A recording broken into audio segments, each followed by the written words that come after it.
چادریں چڑھاتے ہیں آپ مزارات پر، آپ کیوں نہیں پوچھتے کہ چادر کیوں چڑھاتے ہیں؟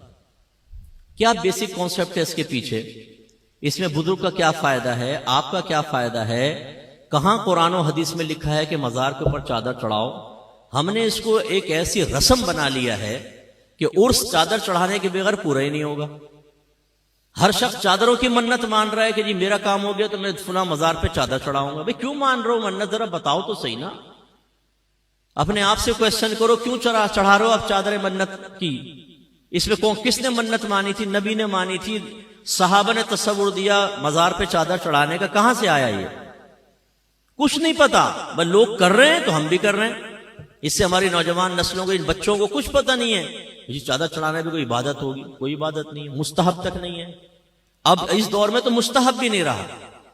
ایک دور تھا کہ جب قبرستان عام بنا دیے جاتے تھے، اس میں کسی عالم کی قبر ہے، کسی نبی کی قبر ہے، فرض کر لیں صحابہ کی ہے، تو لوگ ادب سے دور ہونے لگے تو وہ قبور پہ چڑھ رہے ہیں صاحب، تو وہ جو اشرف القوم کی قبر ہے اس کی بھی بے حرمتی ہو رہی ہے، تو بھئی چلو ایک کپڑا ڈال دو یار، تاکہ فرق تو ہو جائے، آنے والے کو پتہ چلے کسی بزرگ کی قبر ہے دوسری، تو ایک چادر ڈال دی ادھر۔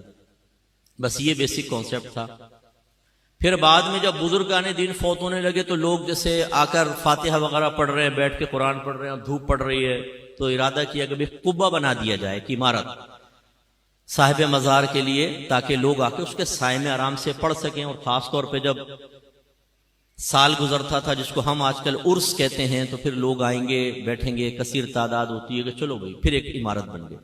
جب عمارت بن گئی تو جو عام قبور سے امتیاز قائم کرنا تھا وہ عمارت کے ذریعے حاصل ہو گیا، اب چادر کی تو ضرورت ہی ختم ہو گئی۔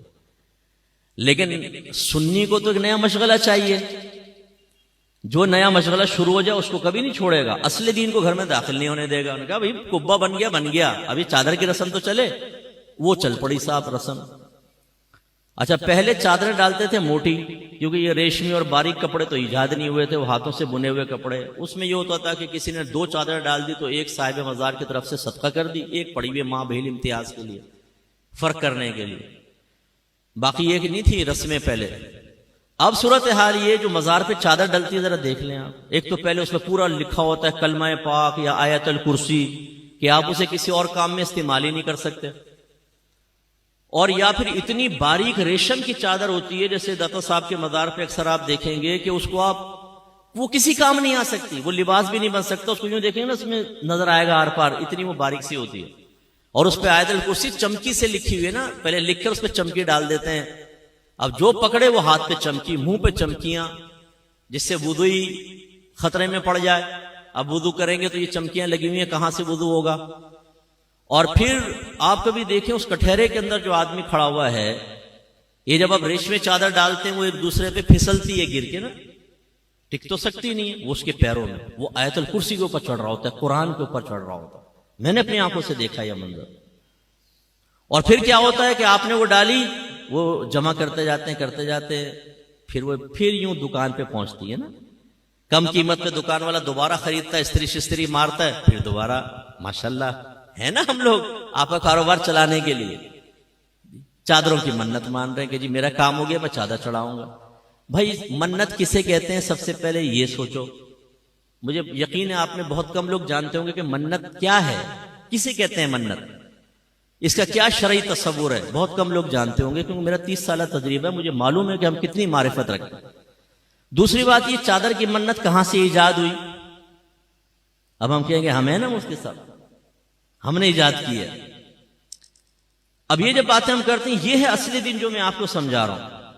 ہمارے وہ لوگ جنہوں نے ان چیزوں کو پروموٹ کیا ہے، ہمارے اہل سنت میں ان کو ڈال کر ہمیں بدعتی کہلوایا، ہمیں قبر پرست کہلوایا، ان کے مقاصد کو پہنچتی ہے ٹھیس۔ وہ پیر کی شکل میں بھی آپ کو نظر آئے گا، وہ مقرر کی شکل میں بھی نظر آئے گا، وہ مصلح کی، وہ مبلغ کی شکل میں بھی نظر آئے گا۔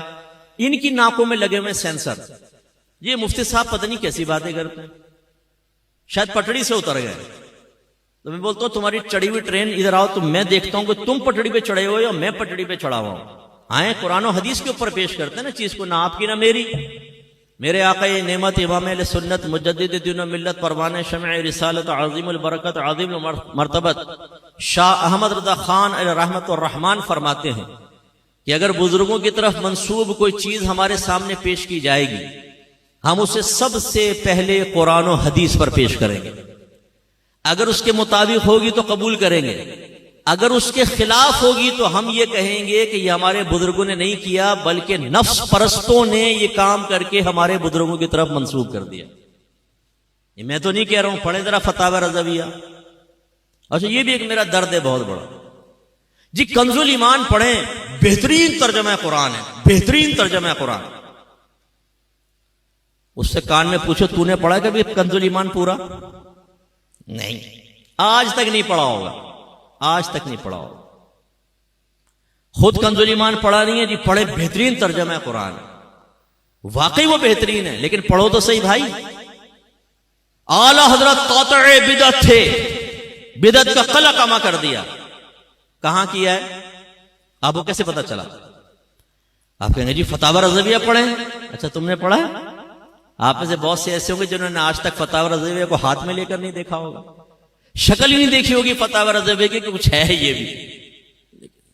یعنی ہم لوگ بالکل بس وہ رسم کے پیچھے لگے ہوئے ہیں. ہمارے اکابرین نے جو باتیں بیان کی اس کو فراموش کر چکے ہیں. آج نعت خان ہمیں دین سکھائے گا, آج یہ پیشہ ور مقررین ہمیں دین سکھائیں گے. ان کے پیچھے ہم چلنے کے لیے تیار ہیں, اور پورا مسلک اہل سنت ہم نے بدنام کر کے رکھ دیا. ایسے دھمال شمال مزاروں کے اوپر کوئی تصور نہیں ہے, ڈھول ڈھمکوں کا کوئی تصور نہیں ہے.